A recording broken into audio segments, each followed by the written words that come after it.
नमस्कार मित्रों, जय माता जी। मिथुन राशि के लिए अक्टूबर महीना कैसा रहेगा?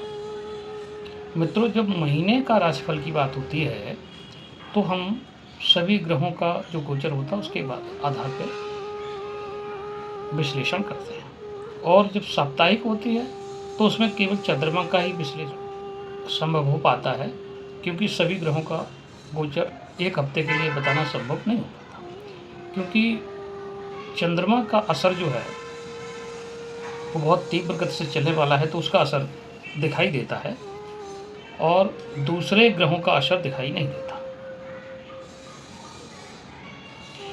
तो अभी मिथुन राशि का जो मैं देख पा रहा हूँ, बहुत अच्छा समय चल रहा है। आपका मिथुन राशि है, लग्न में ही गुरु बैठा हुआ है। शुक्र और केतु दोनों तीसरे भाव में बैठे हैं। लग्न का गुरु लग्न में बैठ के 5वें भाव को देखता है, जो संतान को सुख देता है, पैसा रुपया, पैसा प्रॉपर्टी आती है। और वहाँ सूर्य और बुध पहले से बैठे हुए हैं, तो उन पर दृष्टि, सूर्य का मतलब आपका शरीर हो गया और बुध मतलब बुद्धिमत्ता, तो गुरु की दृष्टि उस पर भी पड़ रही है। दूसरे नवम भाव पर भी ये गुरु की दृष्टि पड़ रही है, जो आपका परिवार का भाव है। तो सीधी सी बात है कि ये समय आपका स्वर्णिम अवसर जा रहा है। अगर कोई आपकी पर्सनल कुंडली में कोई बहुत बड़ी दिक्कत नहीं है तो, क्योंकि ये गणित जो होता है 60% तक काम करता है, 40% आपकी खुद की कुंडली काम करती है, तो जरूरी नहीं है कि आपको पूरा लाभ मिले। जिनकी लग्न मिथुन है वो इस राशि को काफ़ी हद तक ठीक पाएंगे। 3 अक्टूबर को बुध आपका तुला में आ जाएगा, तो यहाँ पे मंगल, बुध और सूर्य तीनों हो जाएंगे 3 अक्टूबर से। बुध का तुला में आने के बाद आपके जो लिखने पढ़ने के काम हैं, जो आपका हिसाब किताब का काम है, जो बुद्धिमत्ता का काम है, वो बहुत अच्छा हो जाएगा। उस पर गुरु की दृष्टि भी पड़ रही है। अगर आपके बच्चे किसी एग्ज़ाम की तैयारी कर रहे हैं तो आपके लिए स्वर्णिम अवसर है। यदि आप कहीं से नौकरी के लिए ट्राई कर रहे हैं तो उसके लिए बहुत अच्छा अवसर है। यदि आप ट्रांसफ़र चाह रहे हैं तो भी आपके लिए अच्छा अवसर है 3 अक्टूबर के बाद।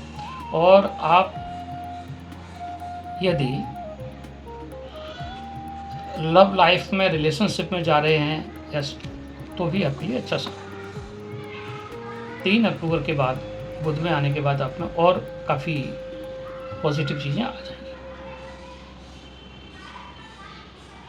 और 9 अक्टूबर को आपका शुक्र जो है कन्या राशि में आ जाएगा। राशि जो है आपकी चौथे घर में बैठी हुई है, जहाँ शुक्र आ जाएंगे। शुक्र के यहाँ आने से रुपया, पैसा, प्रॉपर्टी, सुख, समृद्धि, शांति आपको मिलेगी। अगर इस समय में आप कोई मकान दुकान खरीदना चाहते हैं तो उसका अवसर बन रहा है। नहीं, आपके 10वें भाव में बैठे मीन राशि में, तो 10वां भाव आपका कर्म भाव होता है। इस समय आप जो लोग शनि से संबंधित काम कर रहे हैं उनके काम बहुत सक्सेसफुल रहेंगे। हालांकि शनि की अष्टम दृष्टि 5वें भाव पे पड़ रही है, तो 5वें भाव पे दृष्टि पड़ने से कई बार आपकी बच्चों को कोई छोटा मोटा रोग हो सकता है, कोई तकलीफ हो सकती है बच्चों से संबंधित। शनि की दृष्टि जब यहाँ पड़ती, सूर्य का भाव है, तो बच्चों को तकलीफ दे सकती है। 18 तारीख को एक बड़ा परिवर्तन हो रहा है। गुरु जो है कर्क राशि में उच्च होने जा रहे हैं। आपके धन भाव में जा रहे हैं, तो जो मिथुन राशि वाले हैं उनको 18 अक्टूबर के बाद धन में इजाफा होगा, अचानक होगा, बड़ा इजाफा होगा।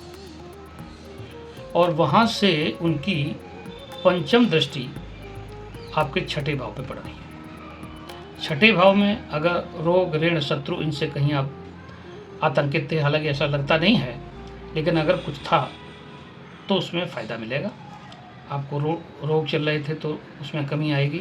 अगर किसी तरीके का छोटा पूरा कोई आपके ऊपर लोन था तो उसमें कुछ फ़ायदा मिलेगा।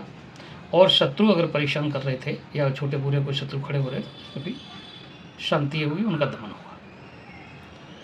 उसके बाद उनकी 7वीं दृष्टि आपके अष्टम भाव में पड़ रही है। अष्टम भाव में भी अगर कोई अचानक आपको कोई दिक्कत आई थी, हालांकि ऐसा कुछ है नहीं, तो आपको उसमें भी फायदा मिलेगा। और उनकी 9वीं दृष्टि आपके कर्म भाव पे पड़ रही है। कर्म भाव पे गुरु की दृष्टि होने से जो शनि पहले से ही सक्रिय हैं, अगर गुरु शरण में जाएंगे तो उनको और फायदा मिलेगा। धंधे में आपको उच्च शिखर प्राप्त होगा, बहुत अच्छा कमाएंगे और ये महीना आपके लिए बहुत अच्छा रहेगा। मेरी जानकारी अगर आपको सटीक लगी है, आपको लगा है मेरा प्रयास, मेरे ग्रहों का गोचर, तो चैनल को लाइक करें, शेयर करें और सब्सक्राइब जरूर करें। नमस्कार, जय माता दी।